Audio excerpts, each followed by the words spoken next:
তামিমকে ভারতীয় দালাল বললেন বিসিবি পরিচালক, প্রতিবাদে সরব মুমিনুল তাসকিনরা। টি-20 বিশ্বকাপ খেলতে বাংলাদেশের ভারতে না যাওয়া নিয়ে রীতিমতো তোলপাড় সৃষ্টি হয়েছে।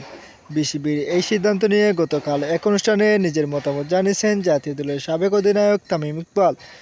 বিশ্ব ক্রিকেটে বাংলাদেশের অবস্থান এবং ভবিষ্যতের কথা মাথায় রেখে সিদ্ধান্ত নেওয়া উচিত বলে মনে করেন তিনি। তামিমের মন্তব্যের একটি ফটোকার্ড সামাজিক যোগাযোগ মাধ্যমে শেয়ার করেছেন বিসিবি পরিচালক এম নাজমুল ইসলাম। ফ্রেন্ডস প্রাইভেসিতে করা ওই পোস্টে নাজমুল লিখেছেন, এবার আরও একজন পরীক্ষিত ভারতীয় এজেন্ট-এর আত্মপ্রকাশ বাংলার জনগণ দুচোখ ভরে দেখল। জাতীয় দলের সাবেক অধিনায়ককে নিয়ে করা এমন মন্তব্যের কারণ জানতে নাজমুলকে ফোন করা হলেও বিসিবির অর্থ কমিটির দায়িত্বে থাকা এই পরিচালক ধরেননি। তবে আজ দুপুরের দিকে তিনি সামাজিক যোগাযোগ মাধ্যমে ফ্রেন্ডস প্রাইভেসিতে আরও একটি পোস্ট করেছেন। নাজমুল ইসলাম সেখানে লিখেছেন, মুস্তাফিজ ইস্যুতে বাংলাদেশ ক্রিকেট দল যখন ভারতের নিরাপত্তা ঝুঁকিতে